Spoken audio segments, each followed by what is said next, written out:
The White Sox, obviously, we were on very early last year, locking in a World Series future at 70-1. It looked completely dead at the start of the season because they looked super flat. And then they finished with the best run differential in the American League, tied with the Rays, barely missed out on winning their division. I think they went 2-8 in their final 10 games. If this team wins 100 games, I won't be surprised. They added Lance Lynn, Liam Hendricks.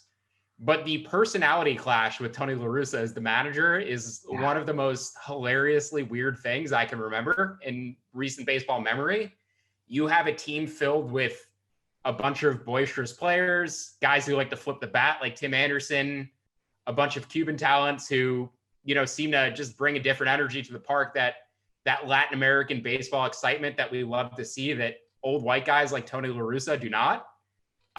Is he going to have Luis Robert laying down bunts? I don't know how that's going to work out. So if this team wins 100 games, I'm not going to bat an eye if they have the best record in the AL, if they're the AL favorites by the time playoffs come around.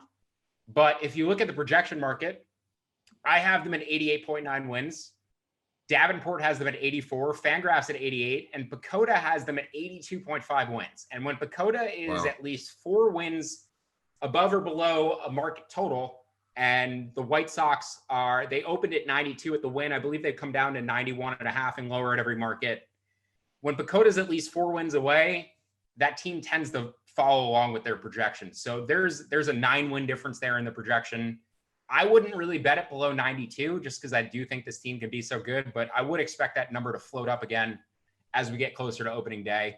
Just in general, there's going to be value betting unders. You're going to hear me talk about a lot of unders, but books overinflate the win total market. They're going to list 2,460 wins when there can only be 2,430 in a season. You're going to have 30 extra wins flooding the market because they know that people like to bet over. So the White Sox should, based on how the other teams in this division struggle to break over 92 wins. But like I said, I won't bat an eye if they do. I think it's worth mentioning, though, like bolstering the bullpens for the Twins and the White Sox was good. Like Alex Colomé going to the Twins, I thought was a really good ad to help Taylor Rogers. Who knows who pitches 8th and 9th inning. Liam Hendricks, really good addition to Chicago. But I think that Tony La Russa relationship with some of these guys that we know have personalities like Carlos Rodon. What is going to happen when Eloy Jimenez watches – who probably has the worst defense of any outfielder that I've seen since it's worse than Lance Berkman. I can't think of a defender that's been this bad. No, even 40-year-olds that have been in the outfield before. What is La Russa going to do when Eloy Jimenez is out there throwing himself on the ground while the ball's just rolling around on the warning track? And I hope that he doesn't bury rookies, guys that are exciting like Nick Madrigal. Like I really want I would like to see Tony La Russa work well with this roster. It's an exciting roster, interesting personalities, some good young talent. It's the reason why we bet them to win the World Series and to do some damage last year. But, boy, I don't know if this is a good fit whatsoever. Hopefully everybody likes to have a drink after the game. Yeah. Well, Jose Abreu, too. Jose Abreu, people thought this guy was older than he came over, listed as coming from Cuba. There's always questions about ages of people coming from countries where the birth certificate, issue might not be as clear, but Abreu found a way to improve himself, unlock more of his power as he's aged, and rightfully won an MVP. I know said Bieber should have been in that discussion, but this White Sox team is completely legit, and Abreu is better than he ever has been.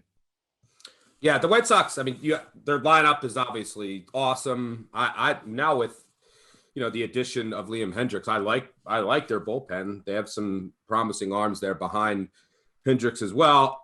And then they add Lance Lynn to go along with Giolito and Keuchel. I think that the difference between them going over their win total or below might come down to, can someone step up in that 4-5 starter range? I mean, they have a lot of questions there. That I can't wait to fade that gas can Dylan Cease again. But Ronaldo Lopez, they brought in Rodon back. Like, can one of them step up? And then that'll make the White Sox even more dangerous.